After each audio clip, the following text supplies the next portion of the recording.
Сәлеметсіздер ме, оқушылар? Бүгінгі жаңа сабақ 33-ші сабақ. Кітап асыл қазына. Ертегі. Есіңде ме, Беймаза ана, менің тұңғыш ертегім. Ұят болды-ау, сол бір жылы күзге қалып тентегің. Десе керек мектеп саған, жөндеп үйрет мықтыны. Сен бір кітап алып келдің, сол есіңнен шықты ма?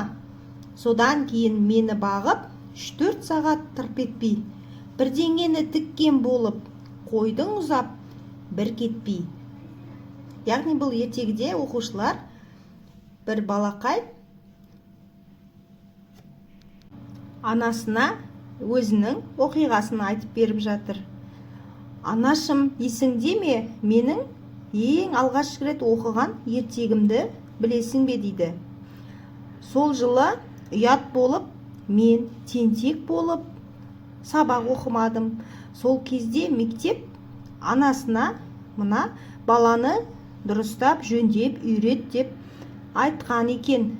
Сол кезде анасы ол балаға кітап алып келіпті. Содан кейін ол кітапты оқы деп баланы қарап 3-4 сағат қозғалмай отырып, сабақ оқысын деп қарап отырыпты. Бір нәрсені тіккен сияқты болып, баланың қасынан кетпей отырыпты. Дос балалар тау ішінде жүрді ол кезде демалып. Сенің ұлың ертегі оқып, отырды үйде қамалып. Аттай 3 күн күзеттің ау, қайыспадың болаттай. Секең деген жас қыздарды қойдың жақын жолатпай. Сол кезде анасы ұлын қарап, тапжылмай қарап отырады. Ал ұлының дос балалары таудың ішінде демалып, ойнап жүреді. Ал ұлы ертегі оқып, үйде қамалып, шықпай ертегі оқып отырады. Аттай 3 күн күзетеді анасы. Себебі баласы кітап оқысын деп қасында отырады. Ал Секең деген жас қыздарды жанына жақын жолатпайды.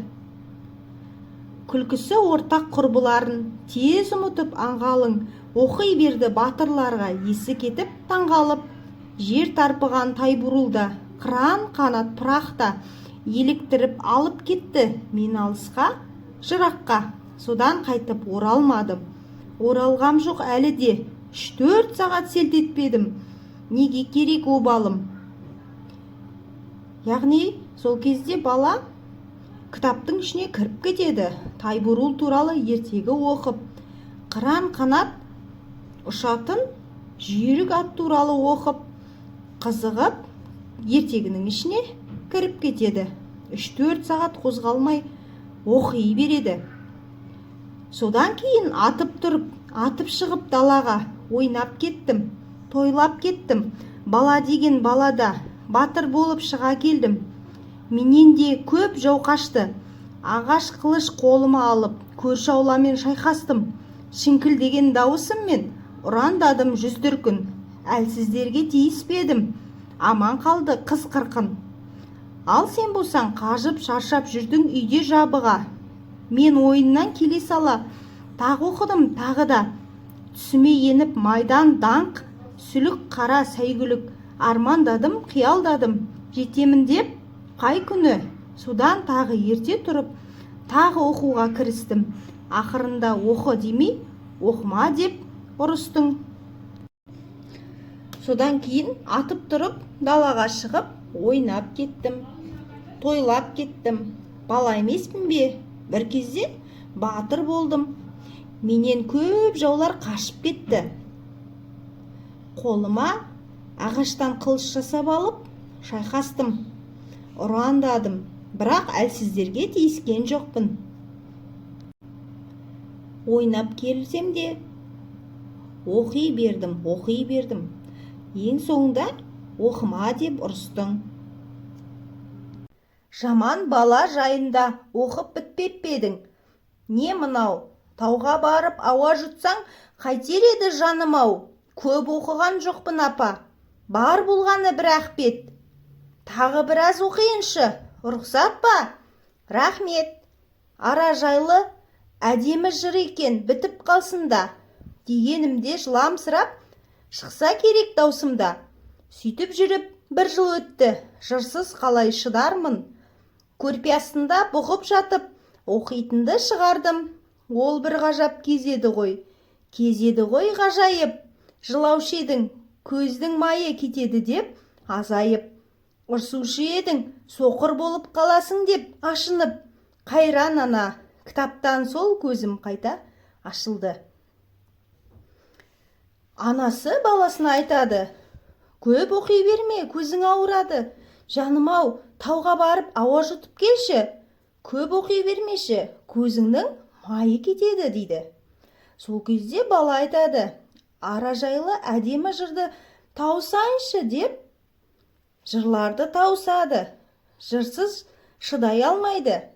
Тіпті көрпенің астына бұғып жатып, тығылып оқиды екен. Ал анасы соқыр болып қаласың деп ұрсады. Қайран ана. Қайта баланың кітаптан көзі ашылды. Көрдіңіздер ме, оқушылар? Тентек болып ойнап жүрген балақай кітап оқып, оған деген құмарлығы артып, неше түрлі жырларды, әңгімелерді, ертегілерді оқып, оның қызығушылығы артқан. Сөйтіп, кітаптан көз алмайтын болыпты. Қайта керісінше анасы кітапты көп оқи берме деп ұрсатын болған. Сіздер де кітапты көп оқисыздар ма? Комментарий бөліміне жазып кетіңіздер. Мен сіздерді оқитын боламын. Сіздермен болған Суретті әдебиет каналы. Каналға тіркеліп, достарымызды шақырайық.